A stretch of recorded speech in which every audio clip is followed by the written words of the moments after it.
شرک یقیناً سب سے بڑا گناہ ہے، ظلم ہے، ظلم عظیم۔ مگر شرک کی تعریف کیا ہے؟ شرک کہتے کس کو ہے؟ شرک، بدعت، حرام، ناجائز، یہ ان کو معلوم نہیں، جس کو چاہتے ہیں کہہ دیتے ہیں، اور پھر وہی سب کچھ خود کرتے نظر آتے۔ اولیاء کرام، علماء حق، مشرکوں کو مسلمان بنانے میں لگے رہے۔ آج کچھ لوگوں کا دھندا مسلمانوں کو مشرک قرار دینے میں لگا ہوا ہے۔ میرا ایک جملہ یاد کر لیں، اللہ کے نزدیک، اردو میں آسان کر کے بول رہا ہوں، اللہ کے نزدیک ہم مومن ہیں تو کسی کے فتوے سے ہم مشرک ہو سکتے نہیں، یہ یاد کر لیں۔ عند اللہ و عند الرسول ہم صحیح ہیں تو ان لوگوں کے فتوے سے ہم غلط قرار دیے جا سکتے نہیں، بس یہ یاد کر لیں۔ علماء حق نے حق کو واضح کرنے، آسان کر کے بیان کرنے میں کسر نہیں چھوڑی، مگر مفتیان شرک، جن کا کام ہی شرک کے فتوے دینا ہے،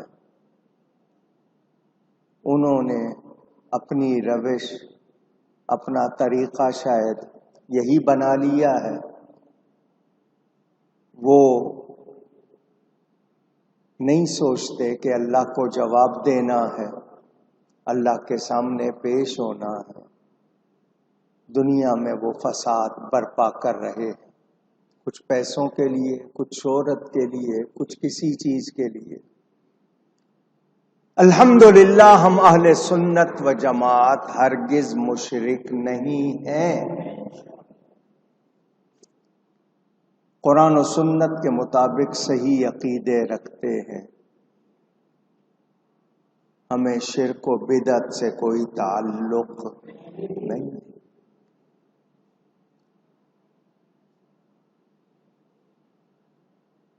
اس حوالے سے آپ کو کئی مرتبہ بہت سی مثالیں دے کر سمجھایا۔ ایک طرف کہتے ہیں اللہ کے سوا کسی سے نہ مانگو، ایک طرف کہتے ہیں اللہ کے سوا کسی کو نہ پکارو۔ غیر اللہ سے مانگنا، غیر اللہ کو پکارنا، وہ کہتے ہیں شرک ہے۔ پھر خود بھی یہی کر رہے، ہر ایک سے مانگتے ہیں، ہر ایک کو پکارتے ہیں۔ جس چیز پر اللہ کے سوا کسی کا نام آ جائے وہ حرام ہے۔ دکان پر اپنا نام، گاڑی پر اپنا نام، سامان پر اپنا نام،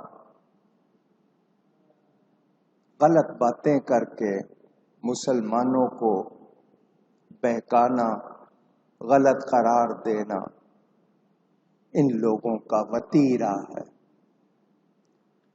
وہ سمجھتے ہیں شاید وہی جانتے ہیں۔ الحمدللہ ہم اہل سنت و جماعت قرآن و حدیث کو مانتے ہوئے، جانتے ہوئے صحیح عقیدے رکھتے ہیں۔ میں نے آپ کو ایک بات اور بتائی تھی، ولایت، ولی ہونا، ولی اللہ ہونا، ولایت اللہ کا انعام ہے، اللہ کا انعام ہے، اور انعام دشمنوں کو نہیں دیا جاتا۔ اللہ نے جتنے ولی بنائے سارے سنی بنائے، یہ ہمارے سچے ہونے کی بہت بڑی دلیل ہے۔ دوسروں کے ہاں آپ کو اور بہت سے لوگ نظر آ جائیں گے، ولی اللہ نظر نہیں۔ نماز کی ہر رکعت میں سورہ فاتحہ پڑھتے ہوئے آپ کہتے ہیں اہدنا الصراط المستقیم، مجھے سیدھا راستہ چلا۔ کون سا راستہ؟ صراط الذین انعمت علیہم، ان لوگوں کا راستہ جن پر انعام ہوا، احسان ہوا، اکرام ہوا۔ غیر المغضوب علیہم ولا الضالین، جن پر غضب ہوا، جو گمراہ ہوئے، ان کا راستہ نہ چلا۔ تو انعام یافتگان کون ہیں؟ انبیاء ہیں، صدیقین ہیں، شہداء ہیں، صالحین ہیں۔ اب حضرت داتا گنج بخش، حضور غوث پاک، خواجہ غریب نواز، بابا فرید، یہ سارے صالحین ہیں یا نہیں ہیں؟ تو ان لوگوں کے رستے پر چلنے کی تو ہم دعا کرتے ہیں، اور انہی کے حوالے سے یہ لوگ شرک کی باتیں کرنے لگ جائیں۔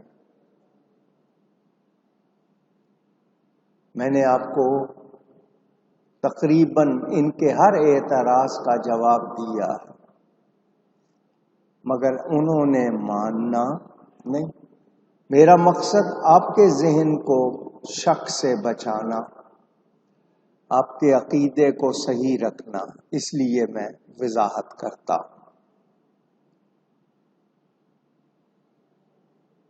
قرآن نے واضح کیا اللہ تعالی شرک کو معاف نہیں فرمائے گا، باقی جو چاہے معاف کر دے گا۔ تو شرک سے بچنا ضروری ہے، مگر شرک ہے کیا، شرک کس کو کہتے ہیں، یہ جاننا بھی ضروری ہے۔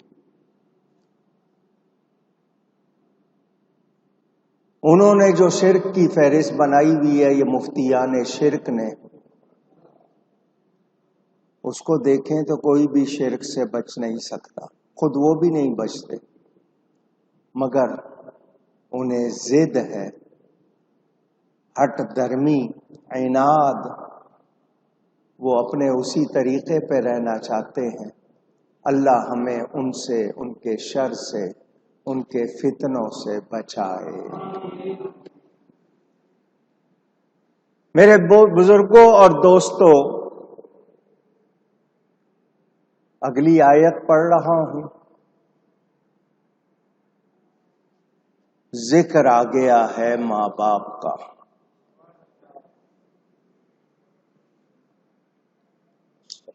مہربانی، پہلے بھی اس حوالے سے کئی مرتبہ بیان کیا ہے، پھر آیت آئی ہے، مزید بیان کروں گا انشاءاللہ تعالی۔ اللہ تعالیٰ ارشاد فرماتا ہے وَوَصَّيْنَا الْإِنسَانَ بِوَالِدَيْهِ،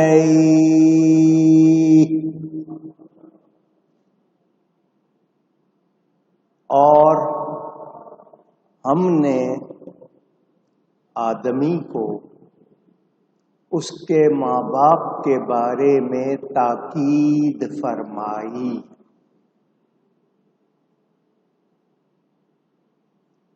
میں نے کئی مرتبہ آپ کو یہ بات بتائی ہے، سگے ماں باپ کو والدین کہتے ہیں، وہ ماں جس نے جنا، وہ باپ جو سگا ہے، والد اور والدہ کیا کہتے ہیں، خالہ کو، چچی کو، پھوپھی کو، بڑی عمر کی عورت کو ماں کہہ لیتے ہیں آپ، بڑی عمر کے شخص کو باپ کہہ لیتے ہیں، مگر والدین سگے ماں باپ جن کی وجہ سے ہم وجود میں آئے، جنہوں نے جنا۔ ٹھیک ہے؟ اللہ فرماتا ہے انسان کو، آدمی کو ہم نے تاکید فرمائی ماں باپ کے بارے میں، والدین کے بارے میں۔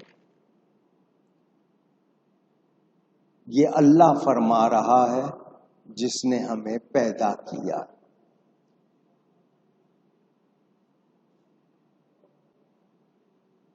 ایمان والو سن لو، جان لو، ماں باپ کی حیثیت، شان، مرتبہ جان لو۔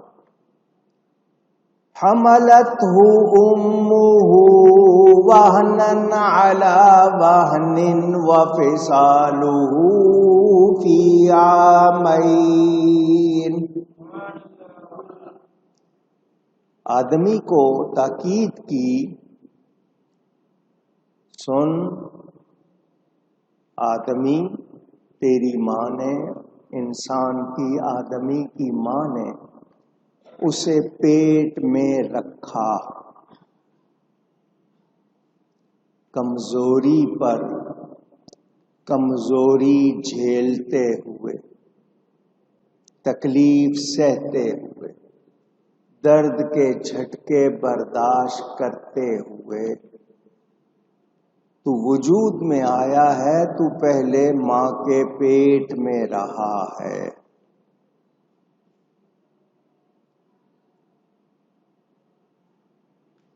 کتنا عرصہ؟ مدت آپ جانتے ہیں، 9 مہینے۔